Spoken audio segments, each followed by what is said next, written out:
What's up, everybody? Robocon here. And I want to talk about Wuthering Waves patch 1.3, and more specifically, the marketing and hype that we're seeing generated about around 1.3, and how it's different from 1.1 and 1.2, and how it might be setting players' expectations a certain way. And then I also want to talk about how Kuro can manage those expectations for the player base, so once they get their hands on 1.3, they're not potentially disappointed.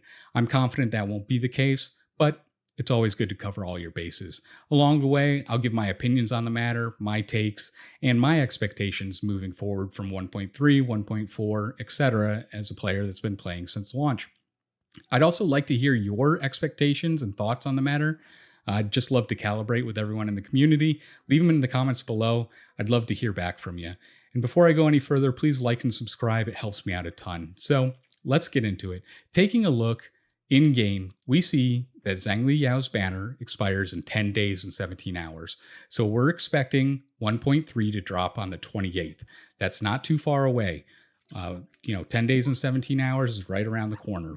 So let's see about the marketing that Kuro's been pushing. They've done something different and kind of special recently when they released this new trailer. And it's not really a trailer in the sense that 1.1 had a trailer.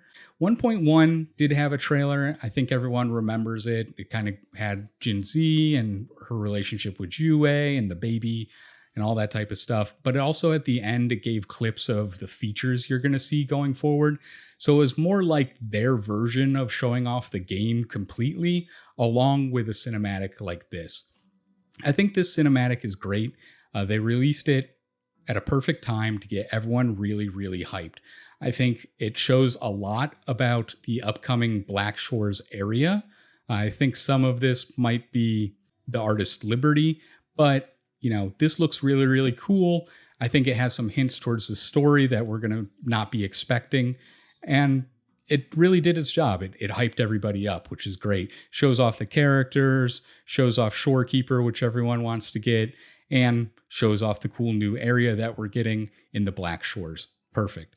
But what else do we have?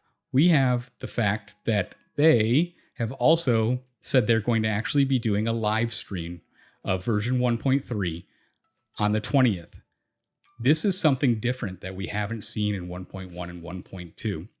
This is supposed to be 30 minutes long, and I think it's just going to give us the information that we got at the end of the 1.1 trailer with the features and updates.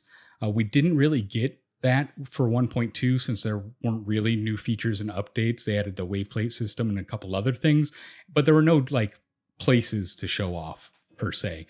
They had that quirky Zheji trailer, which was good. It was well done. But it wasn't as serious with dark tones as this Black Shore one or as 1.1. It was kind of carefree, and 1.2 felt pretty carefree to me for the most part as well. So this is a big deal. I didn't watch the 1.0 live stream, but I have heard that it's terrible. And honestly, I don't want to waste my time going back to watch it because it's terrible. This, I hope, is an improvement over that. I hope it goes over the features, kind of a roadmap, and gives us some more detail about 1.3. This is what I'm saying about setting player expectations. Right here is the opportunity for them to do that. Hype, hype, hype. Get the expectations real high, then set the bar, and then give them the product. I think Kuro's doing this in the right way, and it's a different way than we've seen previously. It makes me really excited for the game and for the company and how it's going moving forward. So my expectations for 1.3 are pretty high. I'm expecting a main featured story revolving around the Shorekeeper, which explains Black Shores, Tethys, and the whole Black Shores society. Just like in 1.1, how the main story was about Jin Z and Yue and Jinzhou, I expect that to be wrapped around the main story involving the Shorekeeper. Now, the Jin Z story felt kind of like a side quest, I'll be honest. It didn't really progress much as far as the world building aspect or as far as, what's going on in the bigger picture.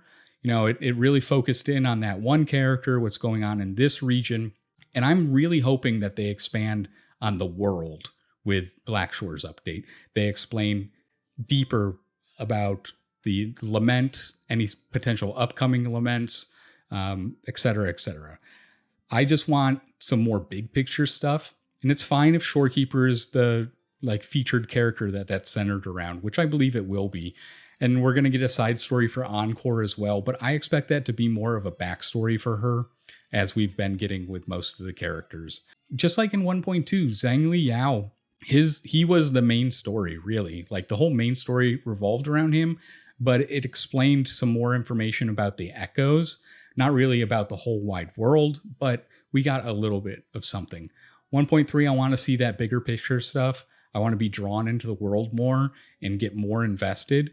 I also want to see the story pacing and the voice acting continue to improve. They've done a good job so far on iterating on what they had from 1.0, which was a fairly low bar, especially the first parts of 1.0, to 1.1 to 1.2. I think they did a good job taking a step forward with each of those patches to make the game better and more interesting, not just in quality of life, but also in voice acting and storytelling and general interactions. I liked the puzzles more in 1.1. We didn't get new puzzles in 1.2.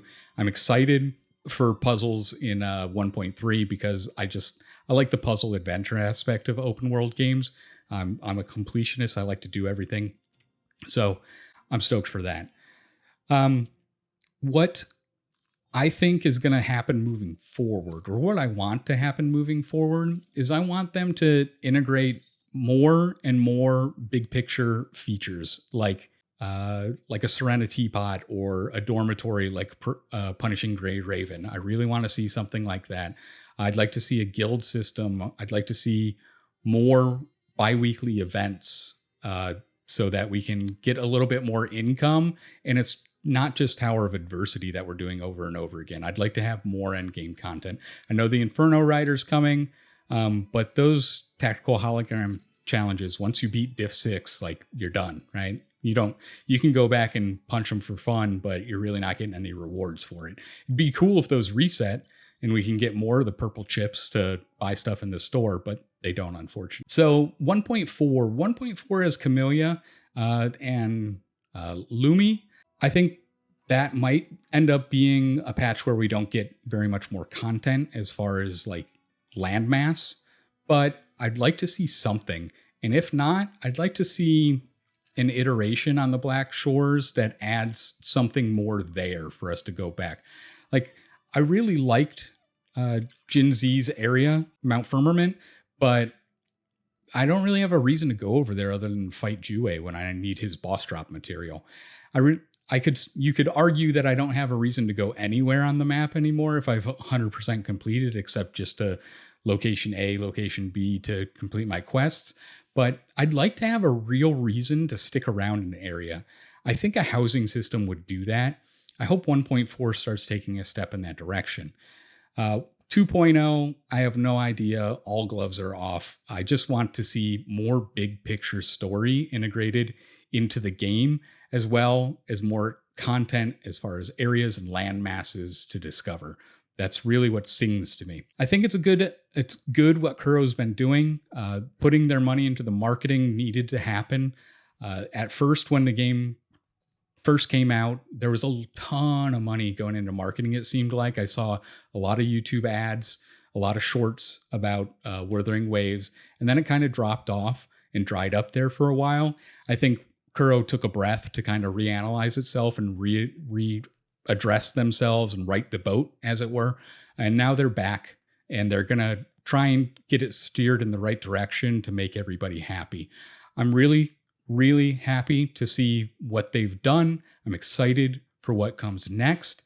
They're doing a good job hyping. I think releasing the next patch's banners kind of early, like they did with Camellia and Lumi, was a good idea because it can help free-to-play players kind of plan their spending path going forward.